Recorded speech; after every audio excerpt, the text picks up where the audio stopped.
우리 교회학교 여름 성경학교가 이제 지난주에 영유아부 성경학교를 이제 잘 마쳤고, 내일부터 또 유치부 성경학교가 진행이 됩니다.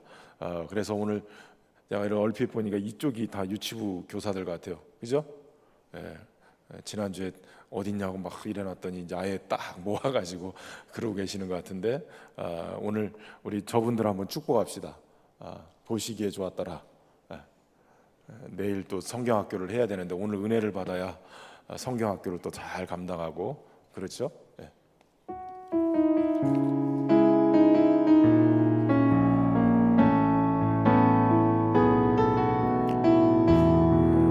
빛을 낮이라 부르시고 빛을 낮이라 부르시고 어둠을 밤이라 부르시니 저녁이 되고 아침이 오네.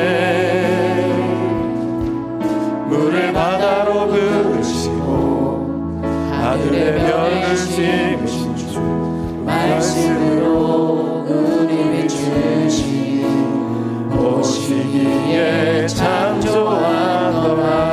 한 번 더 고백합시다. 빛을 낮이라 부르시고 빛을 낮이라 부르시고 어둠을 밤이라 부르시니 저녁이 되고 아침이 오네. 물을 바다로 부르시고 하늘의 별을 심으신 주 말씀으로 은혜를 주시니 보시기에 참 좋았더라. 여전히 하늘은 아름답고 참 생명 되신 주께 나가니 하나님께서 보시기에 여전히 하늘은 아름답고 참 생명 되신 주께 나가니 하나님께서 보시기에 참 좋았더라. 보시기에 참 좋았더라. 보시기에 참 좋았더라. 보시기에 참 좋았더라. 보시기에 참 좋았더라. 하나님께서 우리 보시기에 참 좋아. 우리 앞에 옆에 사람들에게 보시기에 참 좋았더라. 보시기에 참 좋았더라. 보시기에 참 좋았더라. 보시기에 참 좋았더라. 하나님께서 우리 보시기에 참 좋았더라. 네, 감사합니다. 가만히 생각해보니까 아동부 교사들 어디 있어요? 아동부 교사 손 들어보세요. 비전아이, 드림아이, 애게. 지금 다음 주인데 다음 주에는 그 금요일부터 있잖아요. 금요일부터인데 기도를 언제 할 거예요? 오늘 해야지. 그렇죠? 다음 주 집회하는데 그냥 뭉뚱그려서 하려고 하지 말고 교사들이 미리 기도를 해야죠. 하여튼 잘했는데 나는 이제 여기 저 구석에 있으니까 기왕이면 가운데 앉았으면 좋겠다 이 말 하려고, 다음 주에 아동부 교사들은 다음 주에 여기 앉았으면 좋겠다 이렇게 생각하니까 다음 주에는 금요일부터 성경학교더란 말이에요. 금요일 날 강사가 있어요. 저녁 예배 때 강사가 누구예요? 제가 또 해야 돼요. 제가 유명한 강사를 좀 불러다 하라고 그랬더니 안 하고 그렇게 그냥 그래서 제가 또 아동부 설교를 해야 되는데 고민이에요 지금. 어제 우리 성도 중에 우리 이제 교회 온 지 얼마 안 되지만 새 가족 중에 열심히 또 저 통영에서 오시는 성도님이 계세요. 근데 이분이 또 작가예요. 미술 작가. 그래서 통영 쪽에서 전시회를 한다 그래서 일부러 가서 전시회 구경하고 또 작품들 또 소개 듣고 그러고 왔어요. 그런데 이 전시회 작품 그 이름이 뭐냐면 천지창조. 천지창조, 그 하나님이 창세기 1장에 천지를 창조하시는 그것에 대해서 그림을 그려놨는데 흑백으로만 그려놨어요. 검은 바탕에 하얀색으로 이렇게 물감을 칠해가지고 파도처럼 막 이렇게 그려놨는데 그냥 검고 하얗고 그런가 보다 이랬는데 그분이 설명을 쫙 해주시는데, 목사님, 세상은 검은색인데 하얀색이 비치면서 그러면서 창조의 세계에 빛이 비춰지면서 이 빛의 이 세계가 세상을 이 무슨 색깔인지 이걸 보게 하신다는 거예요. 그래서 어둠에서 빛이 쫙 비치는 순간부터 그러면서 그게 이 세상을 밝히면서 색깔이 나오기 시작했다는 거예요. 저는 여태까지 창조에 대한 이야기를 하면서 특별히 음악, 빛이 있으라라고 하나님이 말씀하실 때 그 말씀이 파동을 일으켜서 주파수가 되고 그러면서 음이 생겼다. 그래서 하나님이 음악의 창조자시다. 이게 제 말이 아니라 최영 목사님이라고 서울대 나오시고 목회자 하시는 목사님이 쓴 나의 찬송을 부르라는 책에 나오는 얘기예요. 서울대 음악 전공하신 분이. 그래서 세상은 음악은 하나님이 창조하신 것이다, 이렇게 말씀하셔서 그렇게 알고 있었는데, 이분은 세상의 미술은 하나님이 창조하신 것이다. 색깔은 하나님이 창조하신 거다. 빛이 있으라, 빛을 주시면서 색깔이 드러나기 시작하고, 그러면서 하나님이 천지를 창조하신 그 세계를 검은색과 하얀색인데 이 화폭에 담아 놓으시는데, 그러면서 놀라운 거를 또 깨달았어요. 그리고 또 한 군데 또 이제 여기는 본인 전시회장이고 본인 작품을 한 20점 이렇게 해놓고, 하나는 또 이 시민회관 그 뒤쪽에 이렇게 갤러리가 있는데 거기는 또 한 몇 분이 함께 모아가지고 작품하는데 거기에도 이분 작품이 딱 있는데, 거기 가니까 검고 하얗고 이런 게 빨간색으로 또 그렇게 해놓은 거예요. 그래가지고선 이건 또 뭔가 그랬더니 설명하시는 게, 태양이 탁 비치는 순간에 이 태양으로부터 나오는 그 인류가 이 그림을 처음 그릴 때 제일 먼저 쓴 색깔이 빨간색이래요. 그 빨간색이 태양으로부터 나오는 그 빛이기도 하고, 수렵을 하면서 짐승을 잡아가지고 피를 흘리고 이런 것들 통해서 이 빨간색이 인류 최초로 벽화를 그릴 때 생긴 게 빨간색이라는 거예요. 그러면서 그걸 쫙 설명을 하는데, 빛과 이 태양의 빛, 이것이 세상에 비춰졌을 때 세상의 빨주노초 파남보 색깔이 막 드러나는 그 얘기를 하는데, 제가 미술은 잘 못하거든요. 색깔을 저는 예전에 그 정신적인 좀 그런 게 있어서 그랬는지 수채화를 저는 못 그렸던 사람 중에 하나예요. 미술 치료하시는 분들은 아시겠지만 수채화를 그리려고 보면 저는 항상 수채화 그려가려고 그 그림을 그려보면 초등학교 때 항상 포스터를 그려갔어요. 왜냐하면 그 수채화에 물감이 이렇게 번져가지고 물이 이렇게 막 색깔이 얼룩덜룩하게 막 얼룩진 것처럼 느껴지는 거를 저는 그걸 못 견뎌 했어요. 파란색이면 무조건 파란색이어야 되고, 빨간색이면 무조건 빨간색. 나중에 상담하고 보니까 이게 정서적인 좀 문제가 있었던 게 그랬어요. 이게 수채화를 못 그린 게 그래서 그랬구나, 나중에 알았는데, 그런데 그래서 제가 그림을 잘 못 그리니까 그림 그리는 분들은 제가 존경하거든요. 제가 두 가지를 못해요. 수학을 못하고 하나는 그림 그리는 걸 잘 못 그려요. 그래서 제가 요즘에 인터넷을 이렇게 보다 보니까 이런 그 그림 그리는 어떤 그 제품을 파는데, 이렇게 밑그림을 그려놓고 1번 물감, 2번 물감 칠하는 게를 이렇게 번호를 써놨더라고요. 그러고선 빨간색이 1번이면 1번에다 빨간색 그리고 그래서 제가 그걸 하나 사다 놓고 한번 시도를 해볼까 이런 생각을 요즘 해요.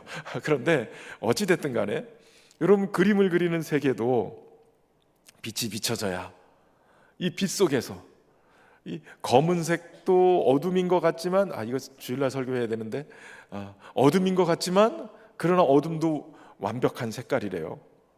흰색도 완벽하게 꽉 찬 색깔이라는 거예요. 흰색과 검은색이 그냥 다 꽉, 왜냐하면 다 섞으면 흰색이 되든 검은색이 되든 뭐 그렇다는 거예요. 하여튼 여러 가지 얘기를 해주셨는데 제가 그걸 보면서 야, 하나님의 창조의 세계가 마치 이렇게 빛이 비쳐서 눈이 탁 떠지는 것처럼 영적인 눈도 떠지고, 그래야 빛이 들어오고 거기서 색깔이 들어오고 세계가 보이는 거예요. 여러분, 영적인 세계도 마찬가지. 우리의 영안이 열리고 믿음의 눈이 딱 떠지고, 그것이 성령이 우리 안에 오셔서 그 성령이 우리에게 빛을 비춰주시고, 그 성령의 빛으로 세상을 볼 수 있도록 눈을 뜨게 만들어 주셔야 영적인 세계가 보이기 시작한단 말이에요. 그 영적인 세계는 말 그대로 성령께서 역사하셔야 가능한 거예요. 그 일을 위해서 우리 교회학교 교사들이 열심히 가르치고 수고하는데 열심만 가지고는 안 된단 말이죠. 영적인 세계는 영적인 세계로 열어야 돼요. 성령께서 기도하게 하시고 하시는 이유가 내일 유치부 아이들이 와가지고 막 노는 건 재밌게 놀 수 있어요. 프로그램 잘 할 수 있어요. 그러나 거기에 예수님이 빠져버리면 아무 의미가 없잖아요. 성령은 우리에게 오셔서 우리의 영안을 열어주시고, 예수 그리스도가 그리스도시고 하나님의 아들이시고 그분이 우리의 메시아이심을 믿게 만드는 것이, 그걸 보게 만드는 것이 성령의 역사거든요. 그 일을 위해서는 기도해야 되는 거예요. 기도 외에는 이런 유가 나갈 수가 없다는 거죠. 오늘 밤에 기도하셔야 돼. 기도하셔. 우리 권사님들도 우리 아이들 이름 다 막 3명에서 5명까지 막 다 붙여줬는데 그 권사님들은 어디 가셨나 모르겠어요. 여름 성경학교 때 와서 기도를 해야 돼. 중보기도 이번 주 방학했는데, 그죠? 이제 다음 주부터 이제 방학이죠, 방학. 중보기도 사역팀들이 무조건 나와야 돼, 금요철야 때. 왜냐하면 성경학교를 위해서 기도해야 되거든. 다른 때보다도 무엇보다도 이 서론이 길어지는데 어찌됐든 간에 기도하는 일에 최선을 다해. 그 일을 잘 감당할 때 보시기에 뭐 어떻다고요? 좋았더라. 보시기에 좋은 거예요. 하나님이 얼마나 귀하게 보실 거예요. 얼마나 귀하게 보여요. 그게 너무 귀한 거예요. 여러분, 하나님은 성령을 통해서 이 시대 가운데 교회들의 특별히 교회를 세우시고 그 성령의 충만함을 받고 성령의 인도함을 받는 사람들을 통해서 하나님의 일들을 해가시는 거예요. 특별히 교회는 그 선교의 귀한 일들을 감당할 때 하나님의 사람들을 붙여주시는 거예요. 성령의 인도함을 받는 사람들.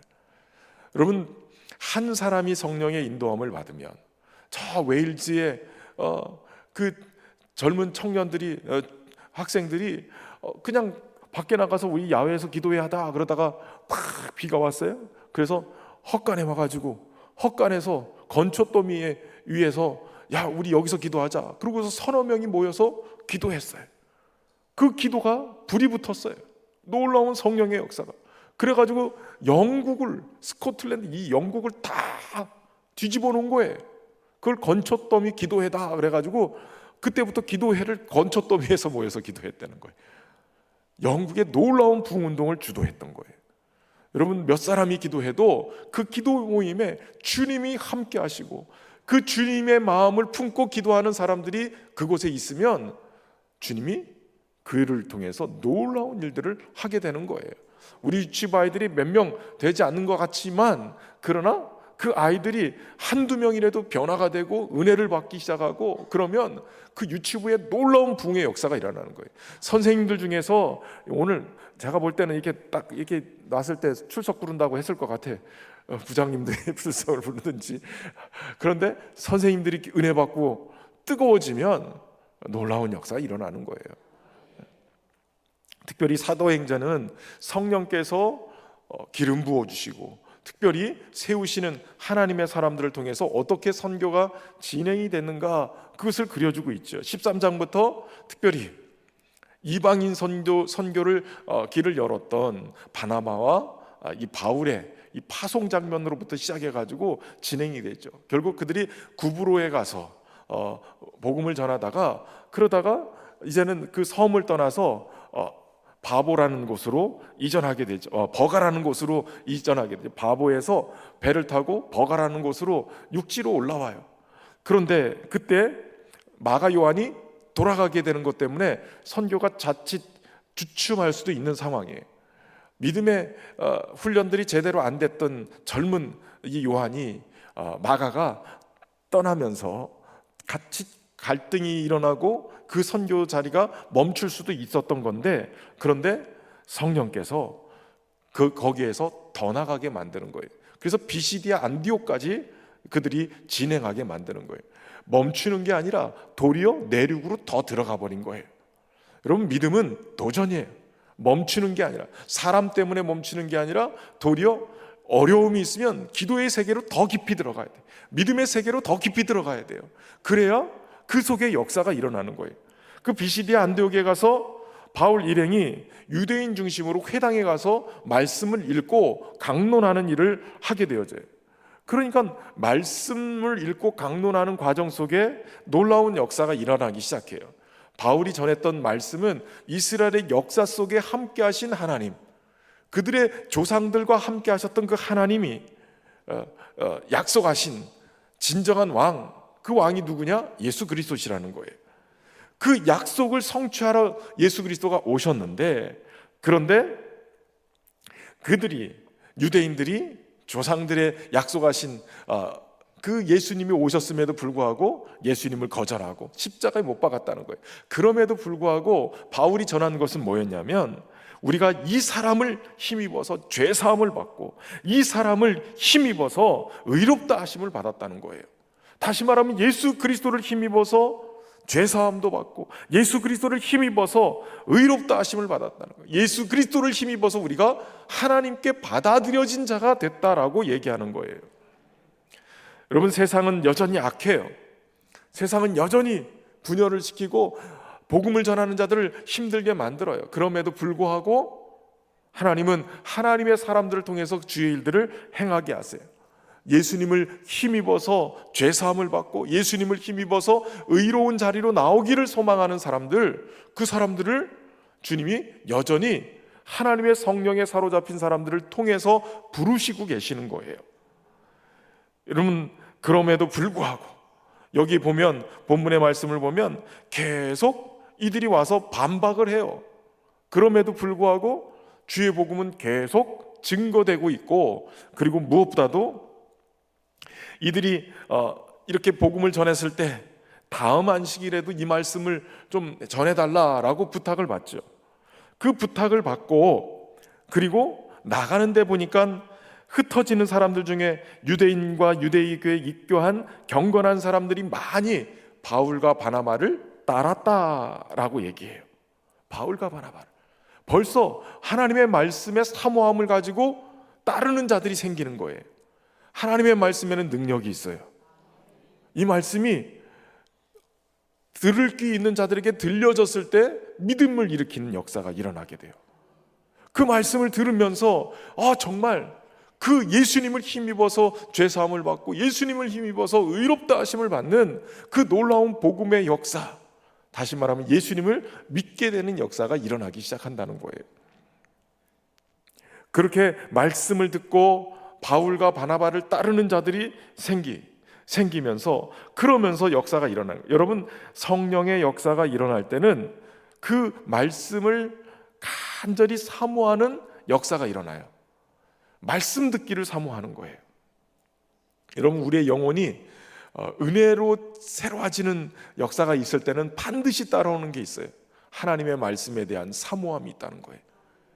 희한하죠? 수십 년 들어도 설교 많이 들었어요. 그런데도 은혜가 되려고 그러면 똑같은 설교를 들었어도 그 말씀이 은혜가 되는 거예요.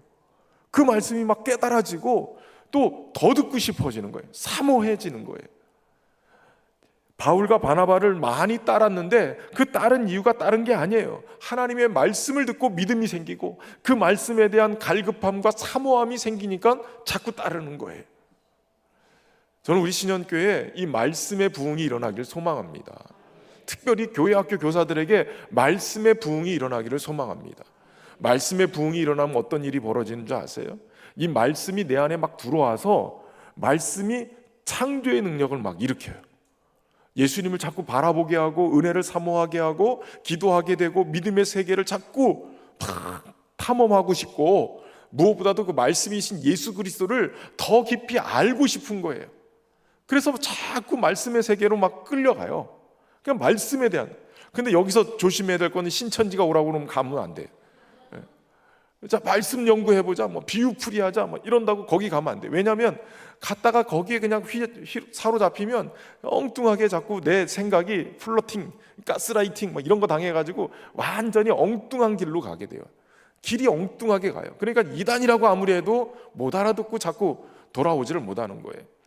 여러분, 말씀 사모할 때 그 말씀 사모하는 것을 딴 데 가서 성경 공부하고 막 이런 거 하지 말고 와서 성경 공부를 하세요.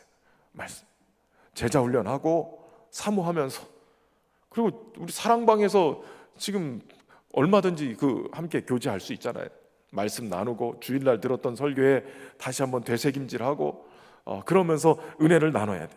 그러다 보면 여러분, 말씀이 내가 또 깨달아진 말씀이 또 저 사람이 깨닫는 말씀이 또 세계가 좀 이렇게 뭐랄까 여러 다방면하게 나누면서 깊이가 더 있어져요. 그러니까 나눔이 굉장히 중요해요. 소그룹에서 내가 깨달은 말씀, 내가 궁금했던 말씀 서로 나누다가 그 속에서 성령이 역사하시면서 깨닫게 하시고 더 풍성하게 은혜를 경험하게 만드는 거예요. 목사만이 아니라 우리 안에서도 얼마든지 그런 은혜 역사가 있을 수 있다는 거죠. 중요한 것은 다음 안식일에도 모이자, 다 와서 말씀을 좀 전해달라 하니까 44절에 보니까 그 다음 안식일에는 온 시민이 거의 다 하나님의 말씀을 듣고자 하여 모였다, 이렇게 얘기하고 있어요. 그럼 다음 안식일에 사람들이 어떻게 모일 수 있었을까요? 그것도 온 시민이 거의 다 모였다는 거예요. 그 전주에 말씀을 듣고 적어도 바울과 바나바를 따랐던 사람들이 시를 다 돌아다니면서 내가 이번에 가서 말씀을 들으니까 기가 막힌 말씀이 있어. 이 예수 그리스도를 믿으면 우리가 구원받는다는데 이 복음의 말씀 우리가 들어야 되겠지 않겠냐고 누군가 가서 전했겠죠. 적어도 비방하는 사람들이 전한 것도 있겠지만 그래도 은혜 받고 믿음으로 따르기로 결심한 사람들이 나가서 전했을 거예요. 여러분, 은혜 받으면 전하고 싶어요. 맛있는 맛집만 가도 막 이거 맛집이라고 자랑하고 싶고 누군가 데려가고 싶고, 안 그런가요? 나만 알고 싶은가요? 막 전하고 싶잖아요. 하나님의 말씀의 은혜를 받고 예수님에 대해서 막 믿어지기 시작하면 자꾸 전하고 싶단 말이에요. 그래서 어느 정도 전했느냐, 온 시민이 거의 다 모일 정도로 그렇게 전한 거예요. 그 말씀을 듣고자 모였어요. 안디옥 시민 거의 다가, 그 중에는 유대인뿐만 아니라 유대인이 아닌 자들도 모인 거예요. 그전에는 회당에서 모였을 때 여러분 거의 대부분 유대인이나 이방인이지만 유대인으로 귀화한 사람들, 내가 유대인 되겠다라고 결심하고 그렇게 귀화한 사람들이 회당에 모였을 거예요. 그런데 이 비시디 안디옥에 있는 시민들이 거의 다 모였다는 거예요. 그렇다면 유대인이 아닌 이방인들도 잔뜩 모였다는 거예요.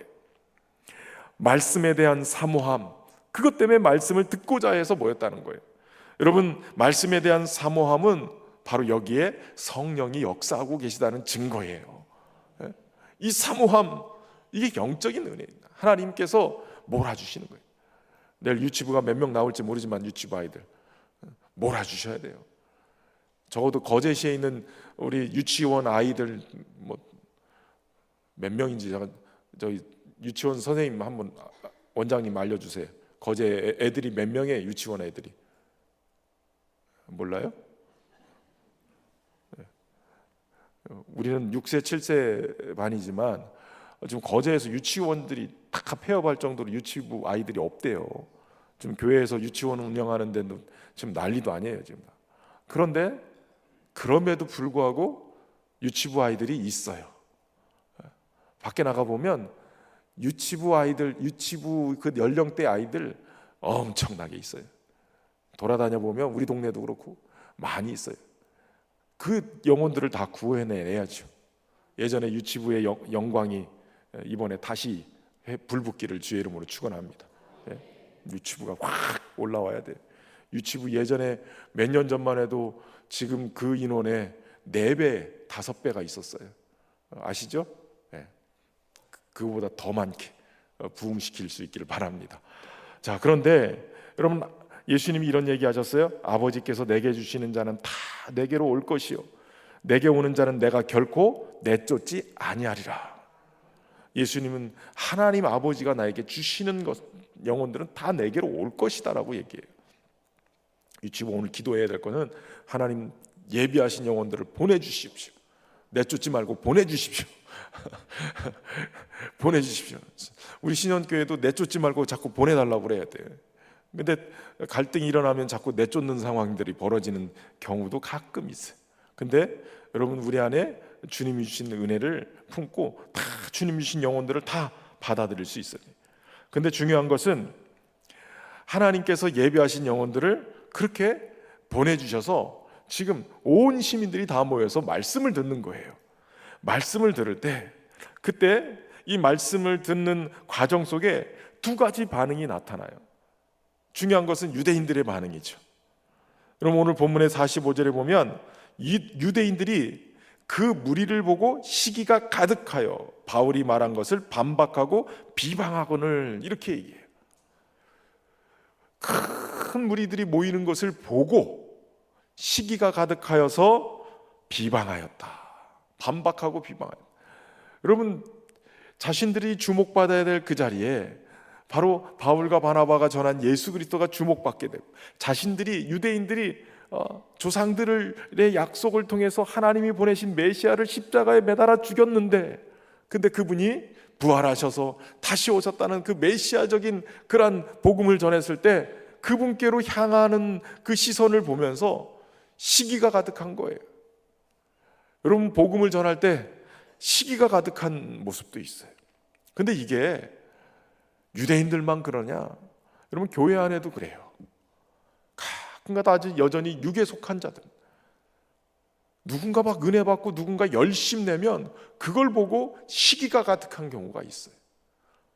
나는 교회에서 몇 년을 묵었는데 이제 온 새 신자가 막 열심 낸다? 그래서 자꾸 시기가 가득한 거예요. 그래서 반박하고 그러면서 비방도 하고 이런 문제가 생겨요. 여러분, 교회는 이러면 안 돼요. 도리어 열심히 하는 분들을 격려하고 함께 속도를 맞추고 또 그걸 보면서 또 도전을 받을 수 있어야죠. 저렇게 말씀의 사모함을 받고 또 열심을 낸다고? 나도 열심 내야 되겠네. 나도 오랫동안 방학하고 이렇게 주저앉아 있었는데 나도 힘내야지. 누군가 기도 열심히 하면 나도 같이 기도 열심히 해야 되겠네. 이렇게 도전받아야죠. 시기가 가득하면 안 돼요. 시기를 다 내려놓고 오직 믿음 안에서 도전받고 믿음으로 전진해가는 우리 모두가 될 수 있기를 주의 이름으로 축원합니다. 그들은 그렇게 복음을 반박하고 그렇게 시기가 가득해서 비방하는 일들이 벌어져요. 그런데 이 문제는 사실 계속 복음이 전해질 때마다, 특별히 부흥이 일어날 때마다, 말씀이 왕성해질 때마다 일어나는 반작용이에요. 그러니까 우린 결정해야 돼요. 시기가 가득하여 하나님의 말씀을 반박하는 자에 설 것이냐, 아니면 그 말씀이 내 안에서 왕성하여져서 복음을 따르는 자가 될 것이냐. 복음이 흥왕하자 유대인들이 시기가 발동하는 거예요. 사울 왕이 다윗이 막 흥왕하는 걸 보고 자꾸 시기하게 되는 거예요. 이들이 바울의 설교를 반박하고 비방하고 하나님의 말씀을 부정하고 바울에게 역사하셨던 그 부활하신 주님의 역사를 자꾸 반박하고 부정하는 거예요. 복음을 회방하는 대적의 이 적나라한 모습을 그대로 보여주고 있는 거죠. 그러나 여러분, 바울과 바나바는 그렇게 비방하고 반박하는 그 속에 주눅들거나 위축되지 않았어요. 여러분, 그 엄청난 유대인들의 반박과 비난, 비방, 이걸 보면서 주눅들지 않을 수 있는 이유가 뭐예요? 그 안에 세상보다 더 크신 하나님이 들어와 계시거든요.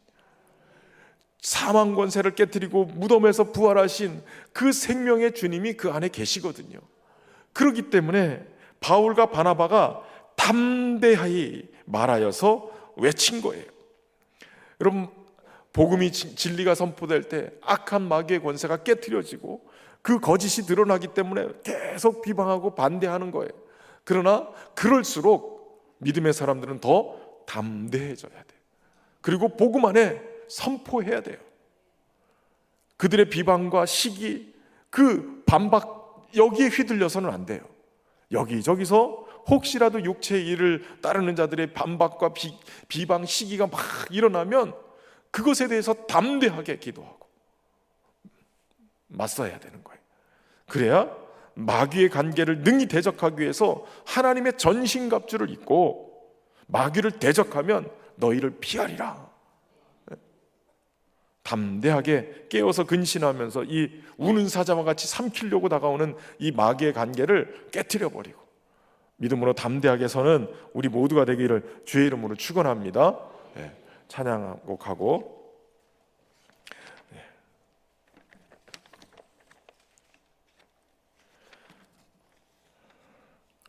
성령이여 임하소서 3번.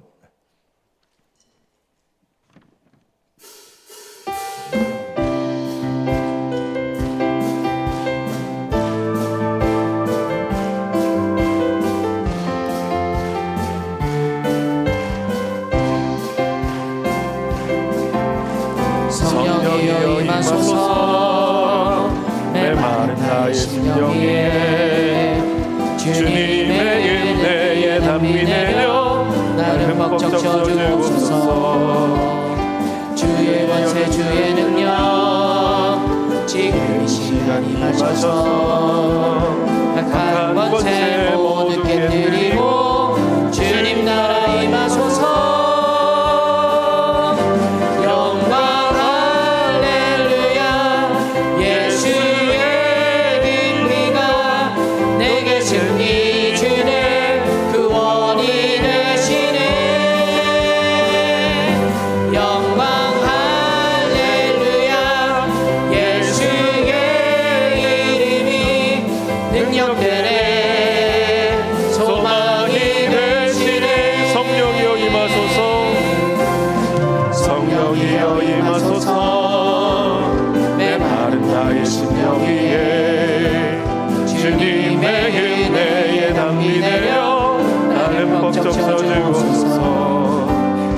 주의 권세 주의 능력 지금 이 시간 임하셔서 악한 권세 모두 깨뜨리고 주님 나라 임하소서.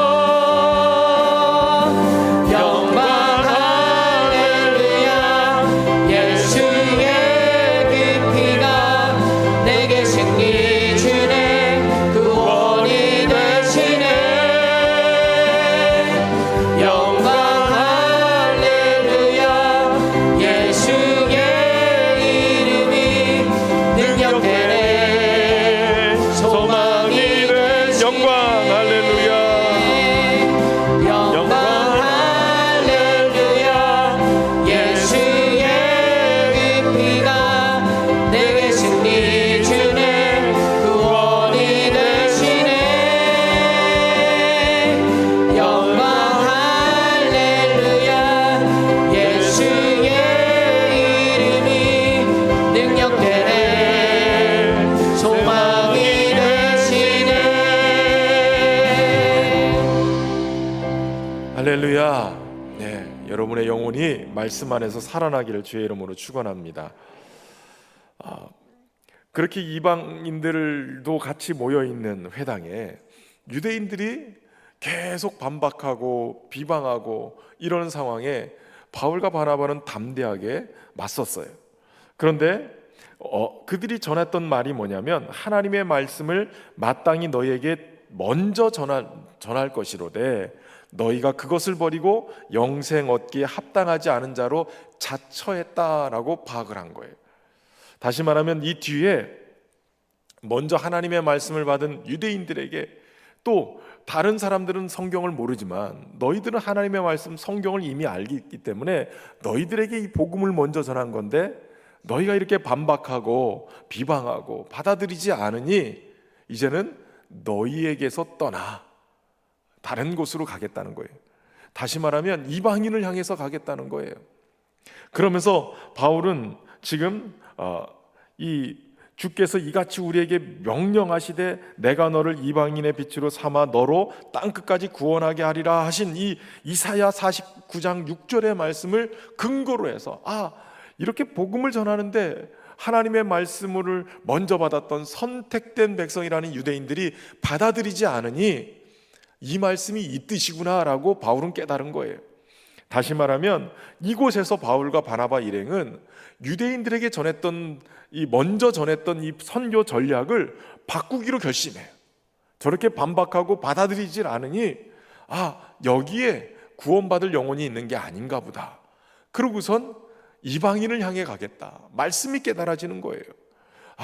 하나님께서 이방인들을 향해 그렇게 이방의 빛으로 삼아서 땅끝까지 구원하게 하시겠다는 약속이 이 말씀인가 보다라고 깨닫고 우리가 이방인으로 가겠다라고 얘기를 하는 거예요. 여러분, 중요한 것은 선택됐으나 먼저 믿었으나 그러나 복음을 받아들이지 않는 이 유대인들, 도리어 시기가 가득해서 시기가 아니었으면 반박하거나 비방하지 않았을 수도 있어요. 그런데 시기가 들어오면서 시기의 마음으로 마음을 빼앗기고 마귀는 그거를 이용해서 하나님의 말씀을 반박하게 만들어 버리는 거예요. 여러분, 감정이 우리를 휘감고 우리를 사로잡아 버리면 논리적인 게 아무 소용이 없어요. 아무리 하나님의 말씀을 얘기해도 들려지지 않아요. 그래서 특히 남자들보다 여성들이 그래요. 부부싸움 할 때 감정 싸움은 푹 하잖아요. 남자들은 대부분 말을 잘 안 해요. 말을 안 하고 처음에는 막 나다가 여성들이 부인이 화가 잔뜩 나면 해붙이거든요. 그럼 말을 안 하거든요. 우리 집 얘기 아니에요. 그런데 남자들은 좀 지나서 좀 참고 있다가 한 하루 이틀 정도 돼서 논리적으로 반박을 해요. 이 감정 때문에 정신 못 차리면, 감정에 휘달리면 안 돼요. 나중에 논리적으로 져요. 그런데 중요한 거는 신앙생활도 자꾸 감정에 휘달려가지고 이래버리면 하나님의 말씀이 아무리 얘기를 해도 이게 이런 말씀이다라고 얘기를 해도 말씀을 안 받아들여요. 그러니까 감정에 의해서 휘둘리는 사람이 되면 안 돼요. 사도 바울은 지금 그들이 감정에 의해서 이렇게 휘둘려서 하나님의 말씀을 받아들이지 않고 마음을 닫는 것을 보면서 하나님의 뜻이 여기에 있지 않구나라는 것을 깨닫고 이방인에게로 향하겠노라라고 선포하게 되어져요. 여러분, 성령께서 선교를 주관하시죠. 기도하고 따로 이들을 세워서 선교로 하라고 보냈는데 그들은 기도 속에 성령께서 따로 이렇게 떼어서 보내라는 이 말씀대로 파송된 사람들인데 저들의 걸음걸음을 성령께서 인도하는 게 맞는 거예요. 그러니까 지금 그가 깨달은 것은 항상 하나님의 바라보시는 눈이 어디 있는지, 하나님이 지금 무엇을 원하고 계시는지 이것을 바라볼 수 있어야 되는 거예요. 특별히 교사들은 우리 아이들을 케어하면서 아이들을 돌보면서 하나님의 뜻이, 하나님의 마음이 어디 있는가를 볼 수 있어야 돼. 특별히 교회 중직자들도 마찬가지예요. 하나님이 교회에 어디에 마음을 쏟고 계시고 무슨 마음을 품고 계시는지를 볼 수 있어야 된다는 거예요.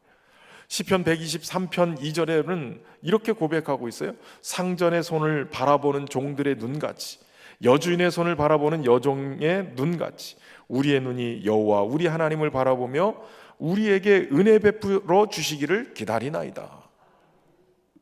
상전의 손을 바라보는 종들의 눈, 여주인의 손을 바라보는 여종의 눈과 같이 우리가 주님을 바라보고 있다는 거예요. 예전에 김동호 목사님이 그 얘기를 한번 하시는데 제가 몇 번 예화를 썼어요. 목사님 좋아하시는 음식이 뭐냐고 대신방 때 이렇게 물어보시는데 목회자들이 함부로 좋아한다는 얘기를 하면 안 돼요. 왜냐하면 저도 한번 뭐 좋아한다고 얘기했다가 거의 신방 내내 그것만 먹었어요. 그래서 뭐 좋아한다 소리를 하면 안 되거든요. 그래서 절대로 안 하는데 안 가르쳐주는데 사모님한테 전화 연락해도 안 가르쳐주고 그랬는데 희한하게 오늘 신방하고 그 다음 집을 갔는데 똑같은 음식이 또 나오더라는 거예요. 도대체 이상하다. 뭐 어떻게 이렇게 똑같은 음식이 나오는가?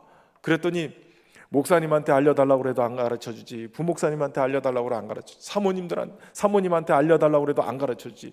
그러니까 이 집사님이 어떻게 했냐면 그 전집에서 식사하실 때 목사님 젓가락이 무슨 음식을 많이 집어먹는가, 그걸 물어봤다는 거예요. 그러니까 무슨 음식을 많이 드시는가를 물어봤다는 거예요. 그리고 나서 그 다음날 자기들 신방할 때 그 음식을 만들어 놓은 거예요. 그때 그 목사님, 김동호 목사님이 깨달은 거죠. 젓가락 하나 가는 방향만 관심을 가져도 뭘 좋아하는지 아는데, 우리의 눈이 하나님이 뭘 좋아하시는지, 하나님 눈이 어디를 향하고 있는지 이걸 바라보는 눈이 돼 있어야 되는 것 아니겠는가. 아버지, 당신의 마음이 있는 곳에 나의 마음이 있기를 원해요. 아버지, 당신의 눈물이 고인 곳에 나의 눈물이 고이길 원해요. 아버지, 당신이 바라보는 영혼에게 나의 두 눈이 향하길 원해요. 아버지, 당신이 울고 있는 어두운 땅에 나의 두 발이 향하길 원해요. 나의 마음이 아버지의 마음을 알아 내 모든 뜻 아버지의 뜻이 될 수 있기를. 나의 온몸이 아버지의 마음 알아 내 모든 삶 당신의 삶 되기를. 찬양이죠, 찬양.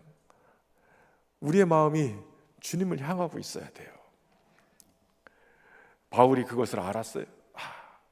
하나님 아버지의 마음이 지금 온 도시에서 몰려온 이방인들에게 있구나. 유대인들은 지금 받아들이지 않고 있지만 이 말씀이 지금 이 유대인이 아닌 선택되지 못했다라고 얘기한 이 이방인들이 지금 몰려온 걸 보니 이방인에게로 향하고 있구나. 그러고선 우리가 이방인에게로 가겠다라고 하니까 48절에 이방인들이 듣고 기뻐하며 하나님의 말씀을 찬송하며 영생을 두시기로 작정된 자는 어떻게 했다고 그래요? 다 믿더라는 거예요. 다. 하나님이 영생을 주시기로 작정한 자들 그날 다 모은 거예요. 다 보내주신 거라고요. 저는 제가 제일 마음이 안타까울 때가 어느 때냐면, 우리 성도들이 이렇게 새신자들 뭐 여기저기서 뭐 또 이렇게 상처받고 교회를 이렇게 옮겨서 오신 분들 막 이러는데, 이분들이 그 사랑방이나 우리 여전도의 남성교회 잘 정착하면 좋은데 뭐 어떤 계기로 정착하지 못하고 마음이 또 상해가지고 마음이 다치는 그런 경험을 할 때가 있어요. 또 어떤 오해 때문에 교회를 막 떠나는 때가 있어요. 그럴 때는 마음이 너무 아파요. 하나님이 우리 교회에게 맡겨주신 영혼인데 그 영혼을 다 믿도록 보내주셨는데 어떤 계기가 됐든 간에 그분들이 떠나가는 상황이 되니까 마음이 아픈 거예요. 물론 거기 가서 잘 믿으면 뭐 더 은혜가 되겠죠. 근데 여기서 우리가 놓치는 것, 이게 너무 안타까운 거예요. 교회 학교에 아이들을 보내줬는데 그 아이들을 놓쳐버리면 그게 너무 안타까운 거예요. 믿을 수 있는 작정된 영혼들은 다 믿는 역사가 일어나야 되는 거죠. 그런데 오늘 본문에 보면 재밌는 구절이 있어요. 이방인들이 듣고 기뻐하는 것까지는 이해가 돼요. 근데 하나님의 말씀을 찬송하여, 그들이 찬송했다고 하지 않고 하나님의 말씀을 찬송했다고 얘기하고 있는 거예요. 여러분, 그들은 구원의 복음으로 인해서 은혜를 입었어요.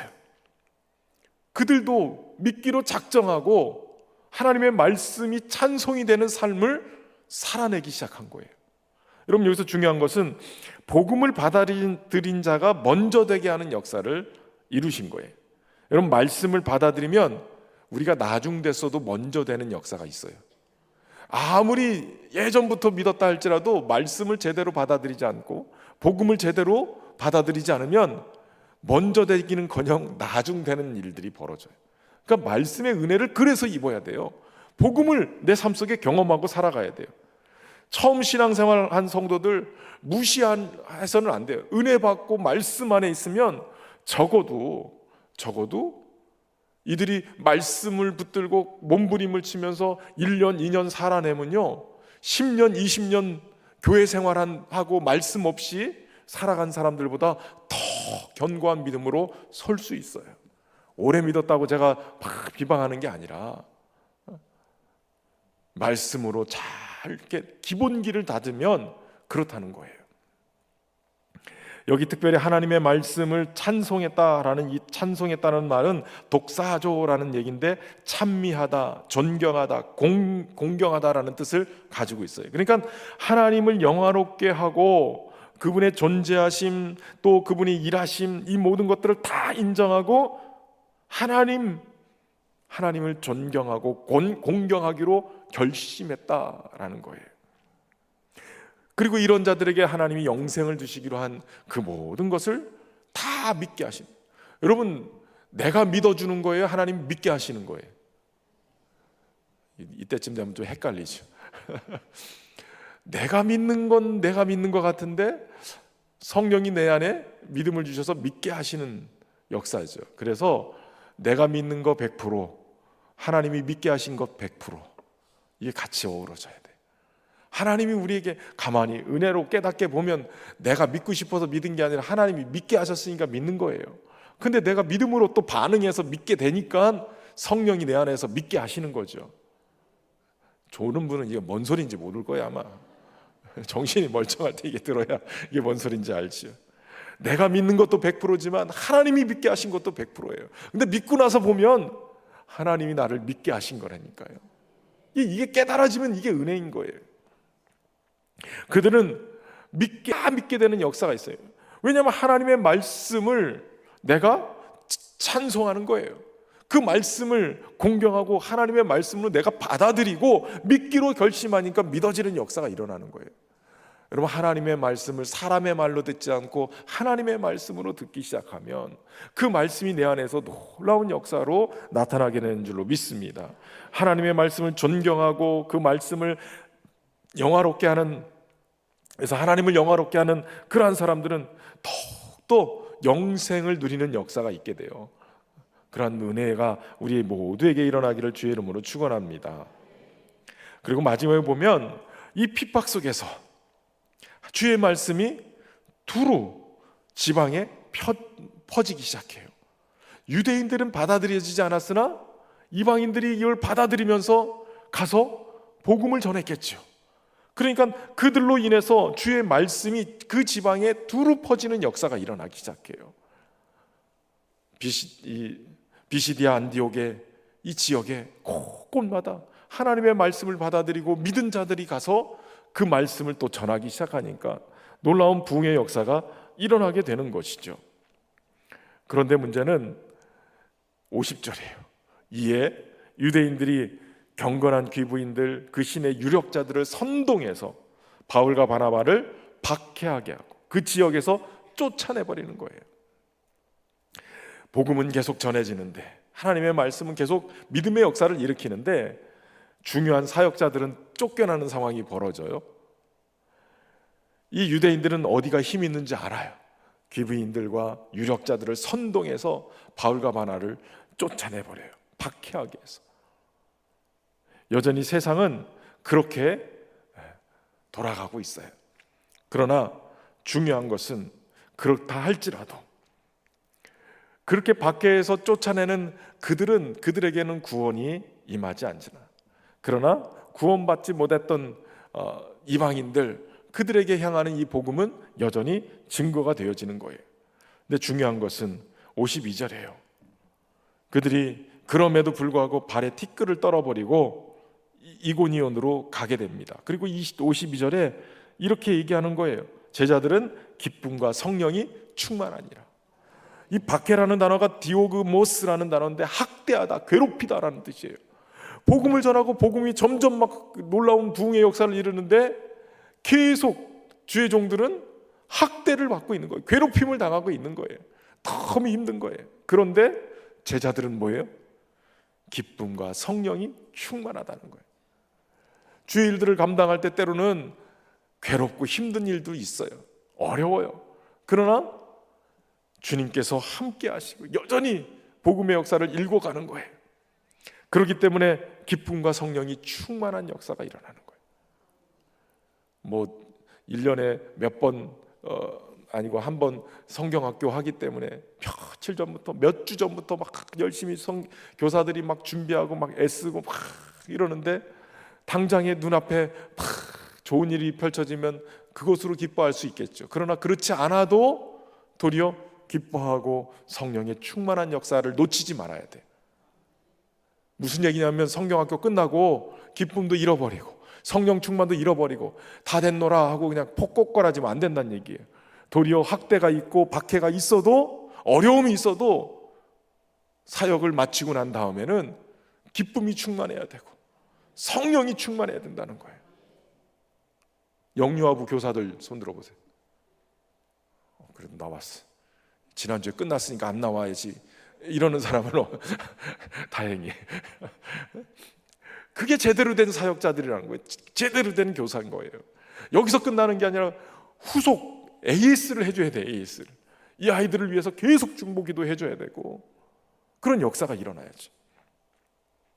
박해를 당해도 제자들은 도리어 기쁨과 성령이 충만했어요.